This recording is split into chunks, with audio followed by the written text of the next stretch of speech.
Mercury. Hi, Andre. Hi, Bob. Thanks for taking my call. Hey, Sure. Doc, how are you? Okay, this is maybe it's a silly question, but it's something that I've always wondered and can never get a good answer. In the garden, the serpent spoke to Eve. So my question is, did Adam and Eve have the ability to speak to the animals and the animals speak back, and that's why it didn't strike her as odd that the serpent was speaking to her? Or is that just a personification of an event of the serpent speaking, and it really didn't happen in that way? Well, first of all, the voice of Satan came out of the serpent. It wasn't the serpent itself.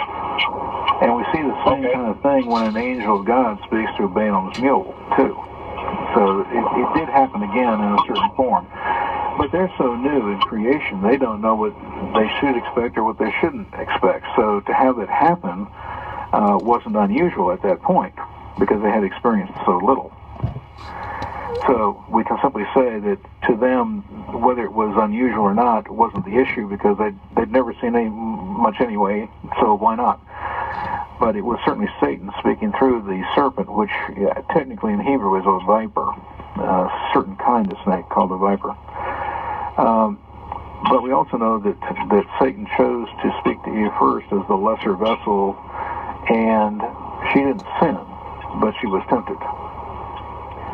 So let me ask you though, Grady, what about the rest of the animals? And there's no reason to believe that the rest of the animals were able to speak. This is something that Satan merely did through the serpent. It was a supernatural act where Satan is speaking out of, or appears to be speaking out of, the animal. Now, of course, we know that supernatural spirits can occupy animal bodies, such as when Jesus told the demonic spirits to go into the swine. So, they can. But it's Satan speaking out of. But animals do not have a hypoid bone. They are incapable of speech. They can make sounds, but they are incapable of speech. So Balaam's donkey then would have been, God would have altered then the bone structure of the donkey? I'm not so sure that an angel of God may not have been speaking forth from that animal. Okay. Again, a supernatural act. Because, again, donkeys don't have hypoid bones. Okay. Humans are the only creature on earth who have a hypoid bone. And that's the only reason that we're able to speak. All right. Listen, I appreciate your call. And, folks, we're going to take more of your calls for